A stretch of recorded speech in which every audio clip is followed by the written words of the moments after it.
Now it's time to switch to a totally another topic, the Green Village, and I would like to welcome our Director of Finance, Elaine Dykes. Welcome, Elaine. You have been working many years for World Council of Churches. How many? It's now 16 years that I've been here with the World Council of Churches, first serving simply in the finance department as the financial accountant, and since 2011 as the finance director. And we could hear that you might be from Scotland. Oh, hi, I am. I'm a Scottish chartered accountant, a member of Church of Scotland. Yeah. And you have been working with the Green Village since you came, or for at least the last, let's say, 5, 6, 7, 10 years? What is it? Well, the Green Village is another kind of work of the WCC, certainly. It does bear in common with much of our work. It has the idea of hope behind it. At the moment, it's a plan, and it's a plan for stewardship of this site. It has been named as such since 2013, so I suppose I could say the Green Village idea has been with me since then. It was the name of an architectural design, which you can see in the main hall, following a competition held in 2013 for the future of this site. And it shows 6 buildings set in this park around this main building, 4 being office buildings, and 1 residential building and 1 hotel residence also to be set here. Quite a big development, very big by Geneva standards, because there's not very many sites of this size around this canton. So it's a very important project for this site, for Geneva as well. But why are we not keeping the ecumenical centre as it is? Well, that's a very good question, Marianne. And the Heritage Department of Geneva is very interested in that question too. When we first thought about what to do about the site, one of the first questions is also finances. Another is the actual buildings, and another, of course, is the land. Yeah. The land itself. But the renovation of this building, if we really assessed it, and we did, with all kinds of specialists, this central building is extremely valuable and interesting to remain as it is and to be enhanced and kept as it is. And we will see that the Heritage Department is likely to classify formally the central building of this site in the next few months. We've been seeing that being worked upon for the last year or two. Why we can't renovate the rest of this site, actually the answer to that is simply WCC has not kept reserves for that type of project.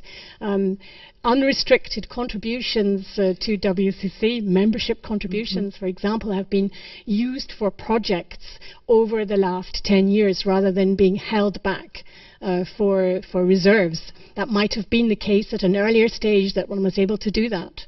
Then, in 2011 and 2012, there was also a crisis in dealing with a pension fund. We shall use that word crisis. We're very reluctant to use it in WCC, but that was one.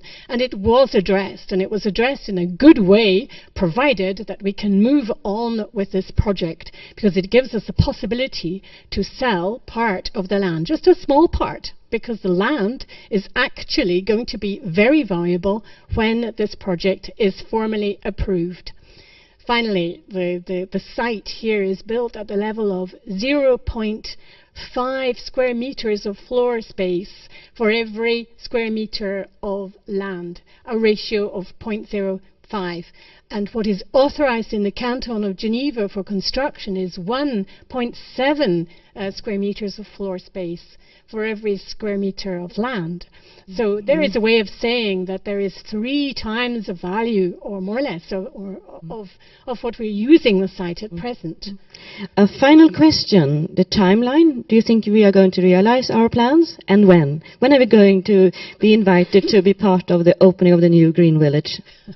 Well, I've learned a lot about being patient in this, looking at the project. Geneva moves very slowly. There's a lot of care taken here in moving work forward. At the moment, we are poised, hoping to have what they call an area development plan approved at the end of this year. In our path sits only a local opposition from a residents' association, and negotiation is going on with that. So all of the different departments of the state have now approved the plan. We're in the democratic process. We might say that the last chance also for residents to express views and potentially take the matter to court if they wish. But if assuming things move forward from there, we can expect that we will start digging on the site in 2019. I suspect that it might be up to 10 years before the whole site is built, because it's very big. It'll take a long time. Thank you, Elaine. But what is the most exciting for you in your position as the finance director when it's coming to the Green Village? I think what is most exciting for me is to see how we might actually realize that word green in the whole thing. I mean, it would be tempting to talk about the excitement in terms of the zeros at the end of the numbers that keep on being raised. But the idea that the World Council of Churches could be in a position to place this as an ecological landmark with an excellent park and beautiful pathways, but also an energy plan for the buildings that could be state-of-the-art, with renewable energy brought to the fore, that this could be a place where we can actually point to a green development, a really major one in Geneva.